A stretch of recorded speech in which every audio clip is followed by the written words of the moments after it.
What's going on, everyone? Welcome to another exciting episode of FORNEVERNEWS! In today's episode, we've got some stories to talk about. In case you aren't subscribed, you definitely should do so. Subscribe down there, hit the bell to get all notifications. That way you'll always be notified and get the FORNEVERNEWS. I got all the scoop. Definitely subscribe, hit that bell, and enjoy. Okay, people, so rumors are definitely very strong right now regarding the future of the Boruto anime, and in particular, the adaptation of some of the novels that take place during the Boruto timeline, based on some stuff with one of the people that work over at the Boruto anime. I believe it's one of the producers or directors, if I'm not mistaken. We're gonna talk about it. We finally got an update on Hell's Paradise anime incoming. An anime announcement for, from what I hear, is a very, very good manga, and I'm excited to bring you guys' attention to it. Some potential news, possibly in the realm of anime, for Mob Psycho 100. We'll talk. An update on Cowboy Bebop live action Netflix, and in particular, the Japanese side of things. We've got the top 10 selling series of the week for manga, an update on the next Dragon Ball Super superhero trailer, small little piece of Bleach news, couple of pieces of Attack on Titan anime news, including an apology from the creator Hajime Isayama. This is like the second or third apology he's had for various different reasons now at this point. Well, this is a different apology entirely. We'll talk about it. Small update for the My Hero Academia manga, the weekly Shonen magazine author comments, an interesting look at the 7 Deadly Sins manga's sales, success, and then decline. Pretty significant update regarding Shonen Sunday and the editor-in-chief of Shonen Sunday stepping down. We'll talk. Small update for some new Chainsaw Man stories incoming. Disney is stepping in the anime realm. Oh boy, strap on your boots, fam. We'll talk. Very, very cool news regarding Kaiju number 8 taking over. Something interesting to note that I saw on the timeline regarding George Morikawa, the author of Hajime no Ippo, and One Punch Man, and Kaiju number 8. And a small update on the One Piece anime, in particular regarding episode 1000. And yeah, people, those are the stories we have for today's episode. Without further ado, let's jump into another exciting episode of FORNEVERNEWS! The only news source that provides anything and everything anime and manga related, and we don't bore you. We get into it. Let's do it. No matter how you feel, get it done. No matter how you feel, get it done. No matter how you feel, get it done. No matter how you feel, get it done. Okay, people, so first on the docket, apparently over on Twitter, some fans were discussing what's going on with the future of the Boruto anime, and in particular, something was retweeted regarding the future of the Boruto anime and adapting novels. Right here it says the director of Boruto just retweeted a Boruto staff member's blog post. Oh, so it was actually a staff member's blog post that was actually talking about the Boruto novels, which talks about possible Boruto novel adaptations. And what the blog post had said was, now, since the original 54 chapters were animated in episode 218, there are only less than 10 chapters in stock. One anime episode digests one original story, basically one episode per chapter. Therefore, it is expected that the anime original or the novel versions will be drawn on a yearly basis in the future, meaning that there's going to be either anime exclusive episodes or stuff that is adapting the novels. It would be nice to see a depiction that reminds us of the parents' generation, referring to Naruto, Sasuke, and them, but since this is Boruto's show, you know, Boruto's main character in the works, it would be great if we could see something that can be called unique to the next generation that has advanced technologically, basically saying that it would be nice if also there could be stuff that is exclusive to, you know, Boruto's generation, because the novels really focus in on Naruto, Sasuke, Sakura, etc. And I'll be honest with you, my bias, which I'm allowed to, you know, tell you guys, hey, my bias, do the novels. I would love to see every now and then, yo, if you want to add in, how about do this, like, you know, happy medium, okay? Happy medium, let's do the novels with some inclusion of anime original stuff. Basically have two things going on at once. So while, let's just say, for example, one of the novels is a desperate attempt for Sasuke and Sakura to find the cure for Naruto's illness, while all that is going on, have Boruto and Sarada on their own little side quest mission, and you could kind of change off between, and maybe somehow, some way, they kind of intertwine at the very end of it all, so that way it kind of makes sense. But do the novels, please do the novels. It'll keep the hype up as well, because right now a lot of people are hyped because not only, you know, the Boruto story has been hyped, but also, again, having the inclusion of Naruto and Sasuke alongside the main cast that is now starting to really come into their own, it would be a perfect blend. Have everybody doing something notable, especially because it'll keep the hype going very immensely. Like, if you have the next generation combined with the new generation, keep the Naruto fans watching Boruto right now, you're golden. Please do the novels. Don't worry about like, no, we gotta go back. You did that for 200 episodes. You've done Boruto stuff. And yeah, Boruto's the main character, but it's Boruto, Naruto, next generations. That means it's both of them, okay? So that's just my opinion. But either way, the fact that he retweeted this means that possibly they're gonna do a combination of both. I don't know. Either way, I'm looking forward to hopefully getting some of the novels adapted, because I've heard that they're very, very heat, and I'm excited for that. Next up, fans of Hell's Paradise. Now, it was announced, I want to say some months ago now at this point, that Hell's Paradise was going to be getting an anime adaptation. We haven't really heard anything since then. You know, the manga wrapped up not that long ago as well. Well, according to this, it says new information regarding Jigoku Raku TV anime will be revealed in Jump Festa 2022. So expect them to talk about possibly what studio, maybe a trailer at this point, because the whole story's over at this point, similar to Chainsaw Man, so they could run straight through it if they like. But yeah, I'm looking forward to it, because even though I got the manga volumes, honestly, I haven't gotten around to reading them yet, so I don't know if I'll be anime only by the time this comes out, which will be one hell of an experience, because I've heard nothing but great things. But either way, Jigoku Raku, yeah, we're gonna get some updates in Jump Festa, which is only a few months away, right around the corner. Looking forward to that. Next up now, for years probably, I want to say it's at least been like a year and a half to 2 years, there was a couple of trusted Twitter users that have some very good taste that I know that have been tweeting at me like, yo fam, this shit is good, or I just see them in general raving about this series called Witch Hat Atelier, aka Tongari Boshi no Atelier, which is a manga created by Kamome Shirahama. It will be receiving an anime project, so it doesn't say anime adaptation. It could be a film, it could be an anime. All we know is that it's, you know, an anime project, which I'm looking forward to that, because again, I've heard nothing but amazingly good things about this series, and I've seen the art of the manga, so they better do it justice, because the art of the manga looks fantastic. And yeah, I've heard that it's great, so they're doing some type of anime project, whether it be a movie, a TV series, whatever it may be. I'm looking forward to it. And again, the art, I mean, it looks kind of cool. It looks like it's, you know, wizards possibly, and,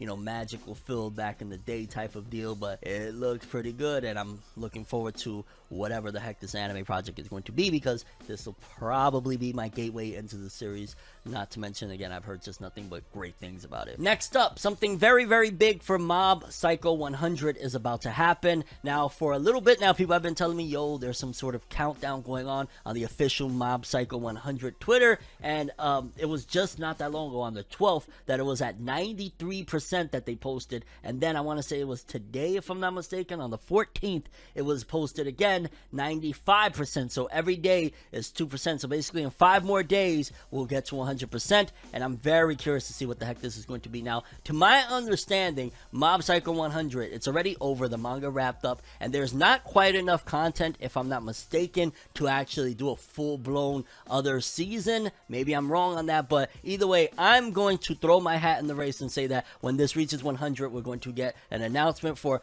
Mob Psycho's movie, and it's going to be a movie that wraps up the entire story, adapting the last chapters and maybe adding a little extra sauce in there. But that's what I'm imagining, because again, from what I remember back when I finished season 2, I looked up and I saw that there was not that many chapters left to adapt for a season, but that could mean that they're going to maybe do a movie. Either way, hopefully this 100% leads to something anime related. I loved Mob Psycho. Mob Psycho is a very unappreciated series in my opinion. Like, season 1 was really dope. Season 2 took it to another level. I would love a film or a mini season 3, whatever you want to do, but either way, the fact that there's some traction, I'm excited for this, whatever this countdown leads to. Let's get it, baby. Oh my god, I still remember. I don't know, people love the season 2's opening. I still can't get over if everyone is not special. Oh my god. Ooh, I can't wait. Hopefully this is something good. Mob Psycho 100, baby. Next up, people that were hyped for Cowboy Bebop's Netflix live action, or people in general that are curious about it, apparently in their next attempt at getting people to check it out, according to this information, the original Japanese cast of voices are going to be reprising their roles for the Japanese dub of the Cowboy Bebop live-action Netflix. It says, original Cowboy Bebop cast reprise roles for Japanese dub of live-action series.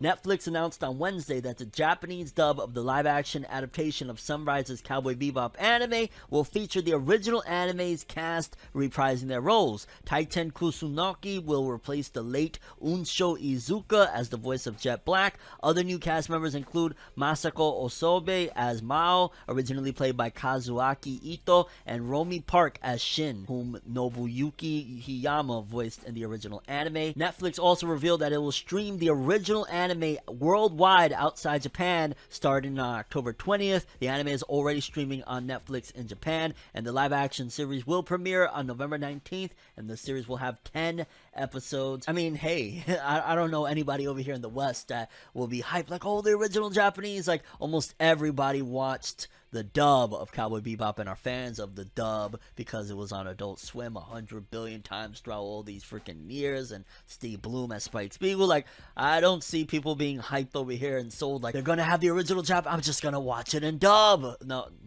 or well, yeah, that's crazy in dub, but it means Japanese. Like, I don't see people doing that. I'm pretty sure they're gonna just stick with what we got. And yeah, I ain't gonna lie. What, we less than a month away? I'm going to check it out. I'm not saying that I'm gonna like it. I'm not saying also I'm going in there to dislike it. I'm gonna see what they do. Honestly, like, this is huge shoes to fill in terms of like, yo, that anime legendary. But I'm gonna go in, like I've said before, open-minded, and either way, hey, if all else fails, we could put on the Japanese version of the show. Why not? Like, no, we're not doing that. So yeah, people, if you want to watch Cowboy Bebop's live-action Netflix, you'll have the original Japanese voice actors voicing the characters. Yeah.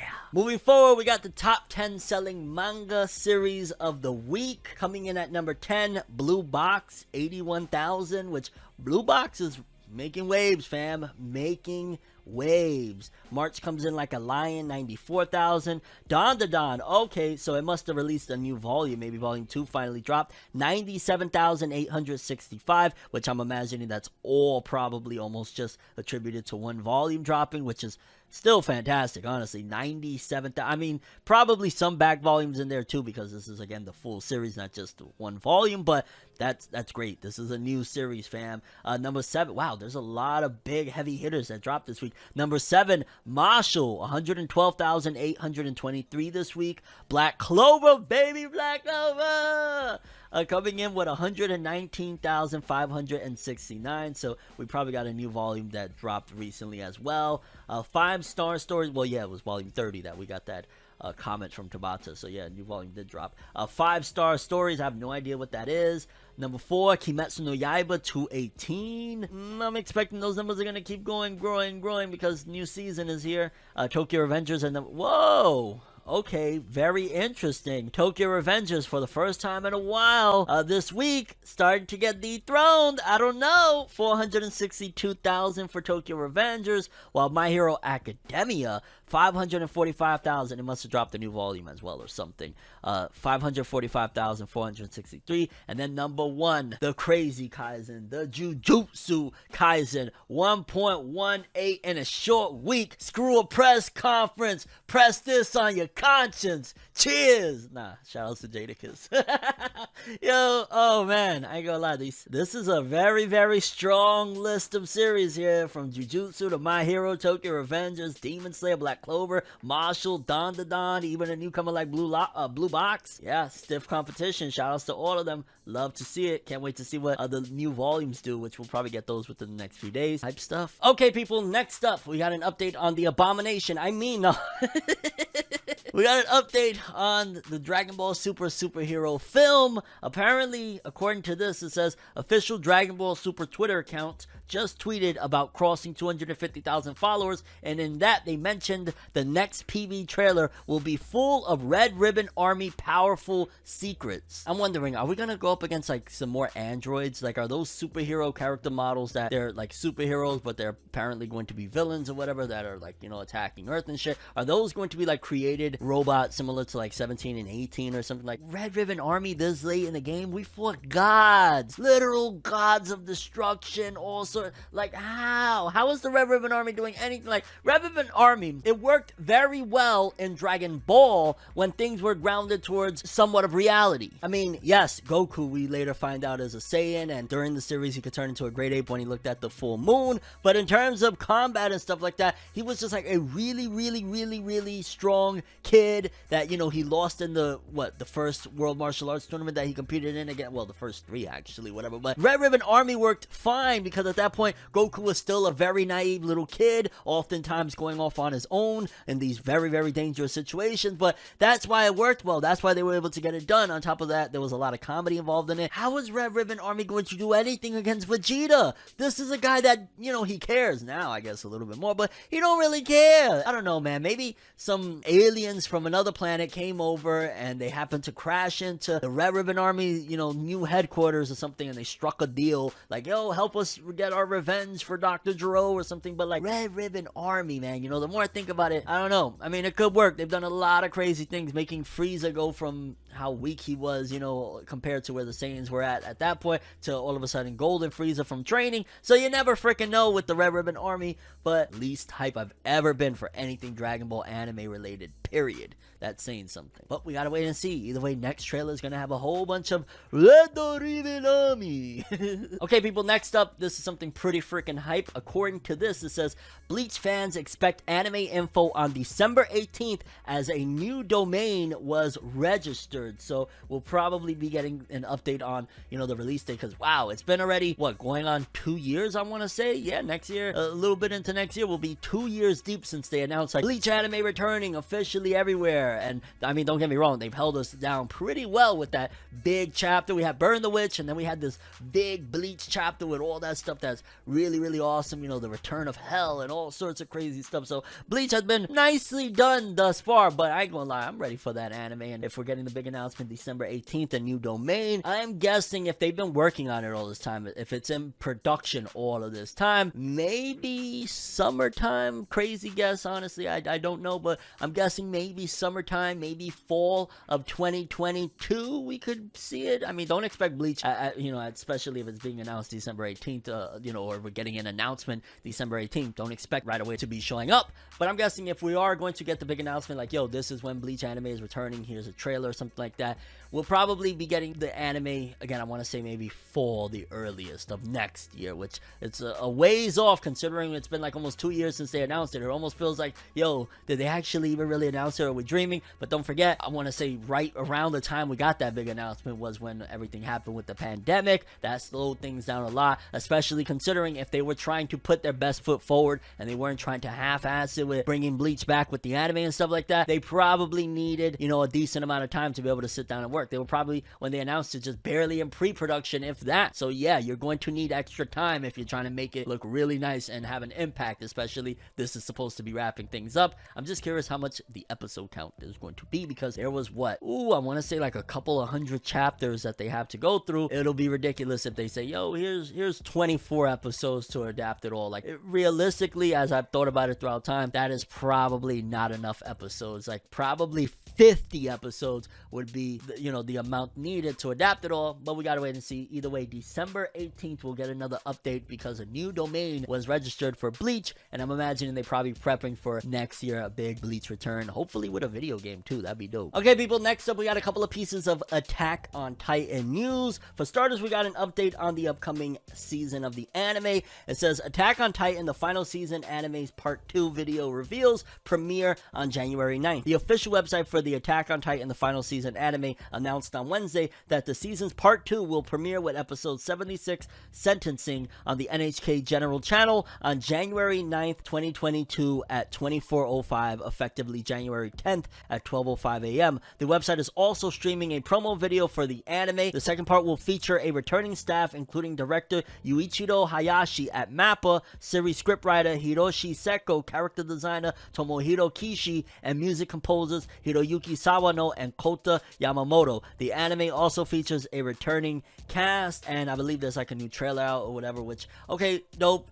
January 9th, we're going to begin Attack on Titan again to wrap things up. That was kind of, okay, good announcement. However, this one right here was interesting because according to this, it says Attack on Titan creator Hajime Isayama apologizes to MAPPA for difficult scenes. He said, I'm really looking forward to the start of the second final season. Even in the original, it was a really difficult drawing, and I'm very sorry that Mappa will have a hard time again for many scenes that the assistants has had hard time, but I'm sorry. The difficult scenes I'm looking forward to the most. I hope that people who see it for the first time in anime will also enjoy it. Yo, it's been 2021, nothing but an apology tour for Hajime Isayama. Like, first, he apologized about the ending of the actual original manga. Now he's apologizing to Mappa. Like, yo, my bad on how difficult, which, yeah, it does get pretty difficult, I'd imagine, to animate what happens in certain parts of the manga at this point, or what's going to happen, I guess, in this season of the anime, because it kind of gets very, I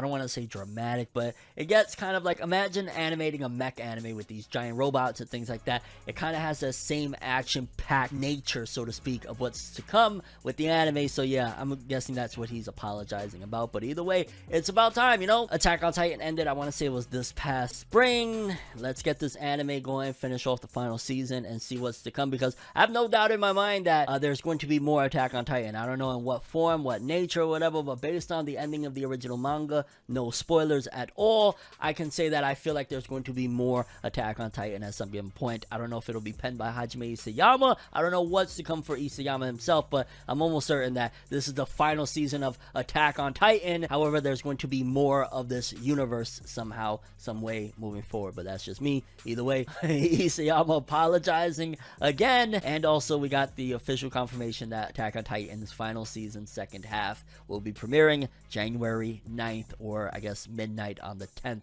depending on how you look at it, which we'll probably be getting it, I'm guessing, like early on the 9th, because, you know, we're what, 14 hours, 13 hours behind Japan or something like that. Moving forward, we got a small update for My Hero Academia's manga. According to this, My Hero Academia will be on break next week in Weekly Shonen Jump issue number 47, and the series will resume in issue number 48 as scheduled. So it's par for the course. You already know how it is, the Jump authors, which it's good. I'm very happy. I've said this and I'll keep saying it so that people could understand it's a positive thing that we get these breaks. It's a positive thing because it allows these authors to recharge a bit. They seemingly are getting regular breaks here and there. I want to say it's kind of almost like what Oda, the creator of One Piece, has had for years now, where every few weeks, like probably, I want to say what, every 5th or 6th chapter, something like that, they're allowing the authors to go on break, which they need it. These are human beings that they work 20-something hour schedules and stuff to deliver this stuff to us. Yeah, let them have their breaks. My Hero Academia,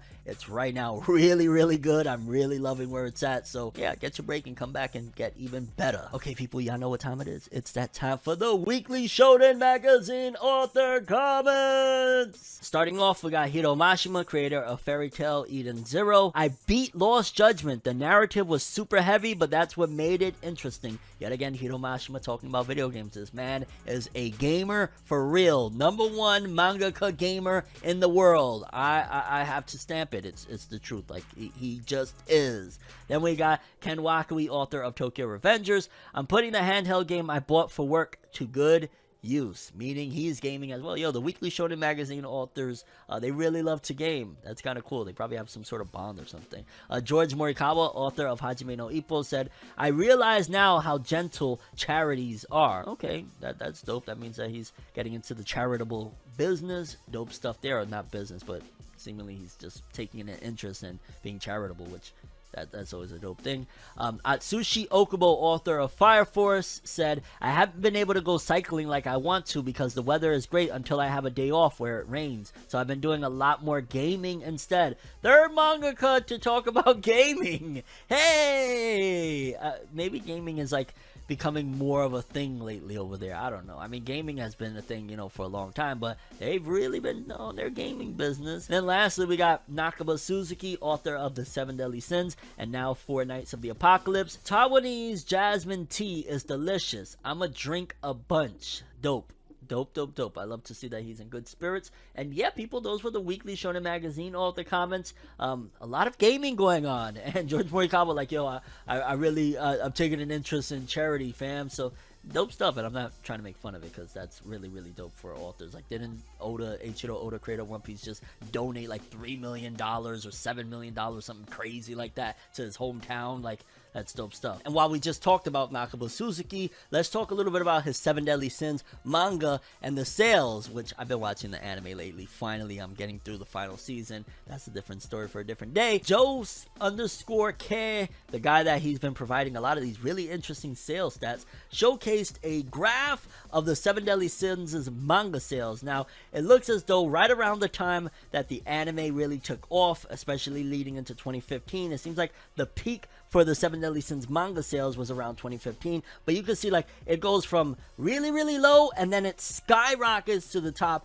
and then gradually goes down. Like some series, they see kind of significant stay at a certain point, but it was kind of like after that high, it just kept going down, down, down, down, and that's probably why he decided to end it, because literally almost every volume sold worse than the previous volume. Like it just kept on going downhill, which it really sucks because I really love the 7 Deadly Sins, and even though the anime isn't stellar by any means in terms of animation and as an adaptation in general, I'm having a pretty good time with the final season right now. I ain't gonna lie, I'm about like 7 episodes into the finale, and I'm enjoying what I'm seeing so far. So, well, you know, considering everything, you know, involved, but it's kind of crazy to see that, especially I want to say it was like 2014, 2015, 7 Deadly Sins was like the #2 highest selling manga of that year, only being beaten out by One Piece, to go from that to kind of just slowly fading away. Like it seems like maybe the 10 Commandments thing wasn't the most popular over there in Japan, because I want to say that was around the time that it was like in the 10 Commandments stuff, slowly leading into the future of it,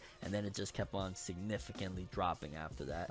It's sad, but yo, it had its run. I mean, what, almost 40 million copies, 37 million copies in circulation. Not bad at all. Shout out to the 7 Deadly Sins. I really, really love that series regardless. Okay, people, next up, something pretty significant that I'm sure is going to impact the manga industry, but especially over there at Shogakukan's Publishing, because according to this, Shonen Sunday editor-in-chief Takenori Ichihara steps down after 6 years. Takenori Ichihara announced on Wednesday that he has stepped down as editor-in-chief of Shogakukan's weekly Shonen Sunday magazine after 6 years and 3 months. In case you don't know about Shogakukan, they're the people that have Case Closed Detective Conan.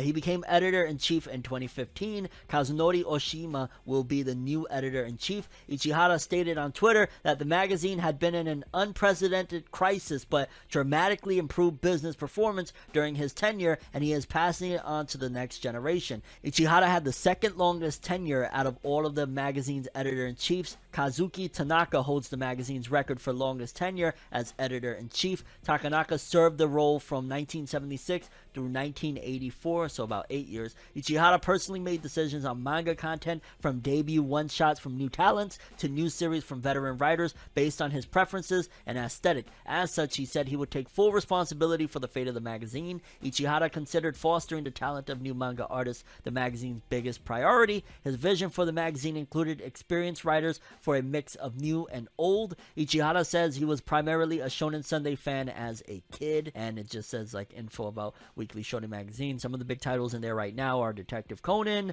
Inuyasha, that was in there, Major, Komi Can't Communicate, which I want to say just got an anime out right now, and yeah, it's definitely going to impact things. Obviously, like if it's a lot of the things that came into the magazine is due to his preference and him saying, yeah, give it a go, then the new person, we're going to be going under his guidelines, which could change some things, to be honest with you, of like the 3 main big magazines of like Weekly Shonen Jump, Weekly Shonen Magazine, and Weekly Shonen Sunday. Weekly Shonen Sunday is far behind. Shogakukan as a publisher is far behind the other 2. Maybe this new guy could come and shake things up a little bit, get some traction going for the magazine, because it could really use it. I ain't gonna lie, Shonen Sunday isn't the biggest deal, and you can't bank on Detective Conan forever. Eventually Conan gotta end, and then what's gonna happen? But either way, just shout outs to him, and thank you for your service in the manga industry and running this magazine for a bit. Next up, we got an interesting reveal for the upcoming Chainsaw Man novel, Chainsaw Man Buddy Stories novel, and oh my god, I'm not even gonna lie, I hands down have to get my hands on this. I'm sure they're gonna release it in English, because I know Chainsaw Man is selling pretty freaking well. Like I can never find it anywhere. Like it's always sold out everywhere, and it's a cover of Denji with power, and oh my god, I love this cover. I really, really love this cover. Big facts. And it says Sakaku Hishikawa, the author of Jigoku Raku, which is the Hell's Paradise manga, wrote the novel based on the storyline by Tatsuki Fujimoto, and it will be released on November 4th. Oh my god, I need this novel. It takes certain novels for me to read, just being honest. I read a whole bunch of stuff. I watch a whole bunch of subtitle anime. Like, you know what I'm saying? I read a lot, all these articles to make sure I bring you guys the news and stuff. But this is a novel right here that not only the cover is just Chainsaw Man in general. I'm dying for some new Chainsaw Man story. And even though it's being penned by the author of Hell's Paradise, which is also another, from what I've heard, great author, still it's Chainsaw Man, baby. And it's under the guidance seemingly of Tatsuki Fujimoto. Let's go, baby, with this cover. Oh my god, it looks so good. Yeah, no, I'm just simping for that power greatness. Yeah. Okay, people, next up, it seems as though Disney is heading in the direction of getting anime titles. It seems as though they're starting to put anime on their Disney Plus subscription. According to this, it says Disney Plus will be getting Black Rock Shooter Dawnfall, Summertime Rendering, and the Tatami Galaxy sequel, Johan Time Machine Blues by Science Saru, as well as something called Twisted Wonderland. And basically it looks like Disney is trying to slowly start their way into the anime industry. If they're starting to get titles now on their Disney Plus streaming app, then more than likely they're probably starting their I don't want to say ascension, because I'll just keep it real, I'm not too fond of the choices that Disney has made in recent times, and just in general, like, yeah, like, yo, y'all got a whole stronghold on a ton of things, like them creeping into the anime industry. Next thing you know, 5 years fast forward, they own Toei Animation and Dragon Ball and One Piece and stuff like that. Like, that is not, you know what I'm saying? Like, that's not something that I'm too keen of. So yeah, seeing them, I mean, at the end of the day, the titles that they got aren't anything out of this world. In fact, from what I remember, I wasn't a fan of Black Rock Shooter because it just seemed like some lowly shooting anime. Maybe I'm wrong on that. Black Rock Shooter fans, please don't kill me, but from what I remember, I was like, I don't want to see lowly shooting guns. Sorry, no. So yeah, but it seems as though Disney Plus is slowly starting. Keep an eye on them, people. Y'all know what Disney do. Y'all know how they do. Like, we already got a bunch of pretty big competitors. Netflix is starting to really try and make waves. Crunchyroll and Funimation just got announced that they're both owned by Sony now, and they're essentially possibly going to be combining soon. Disney Plus, I mean, more competition is always good, but Disney is different. Disney, there's some conquistadors when it comes to media at this point. They own everything. Like, stay away from anime, please. Just unless you're going to do some great things, then by all means. But again, I don't want to fast forward and a decade from now I'm looking at Goku and Mickey Mouse. Like, no. But either way, Disney is slowly starting to creep their way into the anime market. Okay, people, this is not an anime related story, but this is FORNEVERNEWS, so I wanted to include it in here. Yennefer of Vengerberg is destined to survive. At Witcher Netflix Season 2 debuts December 17th. Destined to survive. I've seen The Witcher 1, and I will be tossing a coin to my Witcher, Oh Valley of Plenty. Like, yo! Witcher Season 2 release date December 17th. Y'all know what I'm going to be doing on December 17th. I'm going to be all eyes on Yennefer, okay? Like, Witcher fans, yeah, I just had to throw this in there because I really like The Witcher, and I can't freaking wait to see more. It's been a couple of years now at this point, I want to say, since we've gotten some, and yeah, I'm ready. I'm ready. Let's do it. Next up, huge stuff for the Kaiju. Kaiju number 8 apparently was plastered on the side of a giant freaking skyscraper, I believe over in France. Let's check out what's going on. Kaiju number 8 mural looms over France's National Library. A 45-meter tall mural of an illustration of Naoya Matsumoto's Kaiju number 8 manga is currently spread across the building of the Bibliothèque Nationale France's National Library in Paris. The mural is part of an ongoing exhibition being held by French anime and manga publisher Kaze to commemorate the release of Kaiju number 8's first volume in France. The exhibition started on October 6th, the same day as the volume's release, and will run until October 15th. So you got until tomorrow if you're in France to check this thing out, and it just looks insanely dope to see. Like, holy cow, they got that on the side of a freaking building. The Kaiju, baby, let's go. I've been telling y'all for a little minute now. In case you don't know, Kaiju number 8 is probably going to be somewhat of the spiritual successor to Attack on Titan. Not in the most serious way, because Titan was way more like serious, but Kaiju number 8 has that kind of vibe, and at the same time, it is already exploding over there in Japan. Like 3 or 4 volumes out, over 4 million sales. Really, really big stuff. Fastest fastest selling Jump Plus title out there, and it's pretty freaking good. I'm only a few chapters behind again because I usually let them stack up because they do like 2 chapters a month or something like that. So yeah, Kaiju number 8, baby, on the side of a freaking building. Let's go. Okay, people, next up, something that I saw on the Twitter timeline that kind of caught my interest.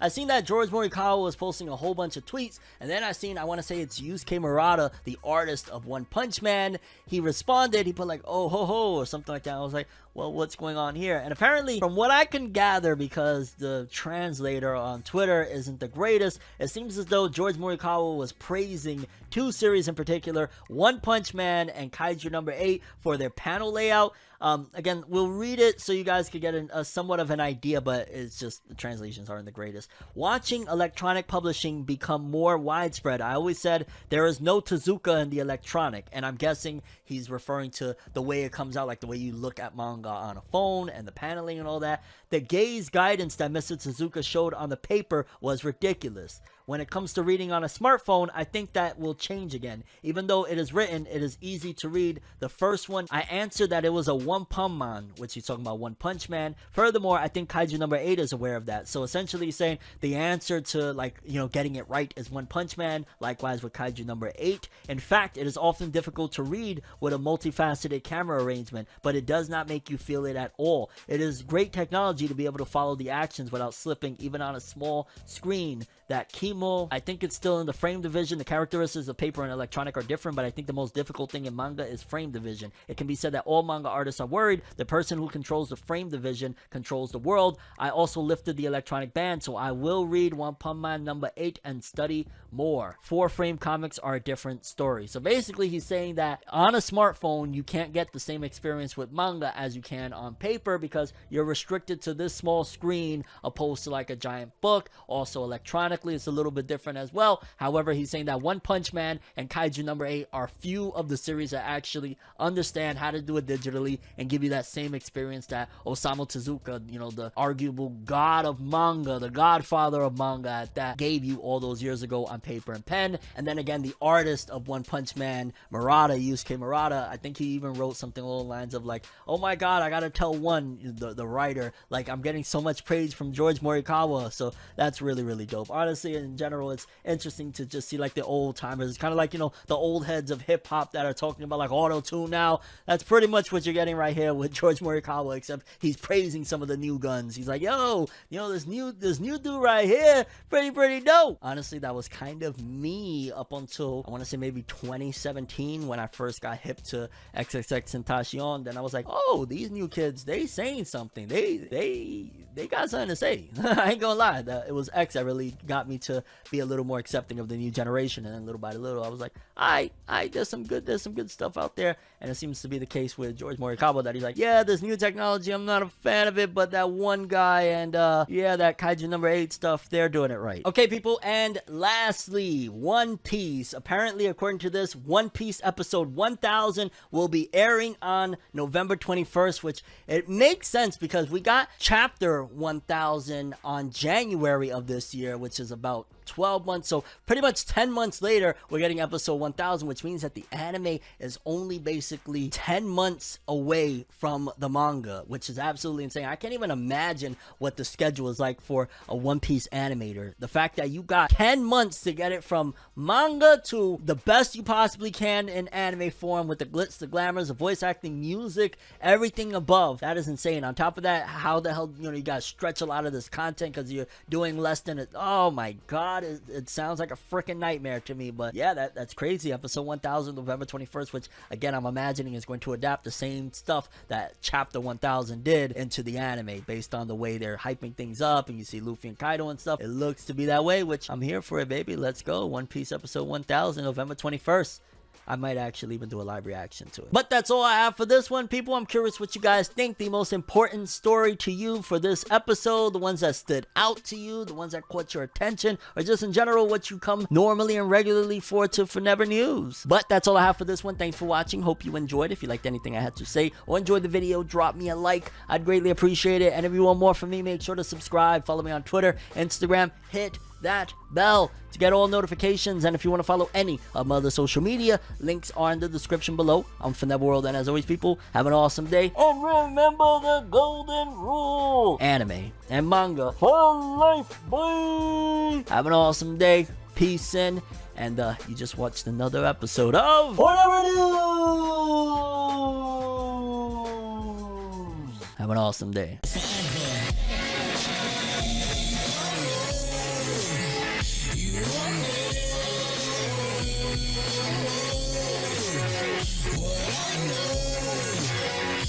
Subscribe to ForneverWorld.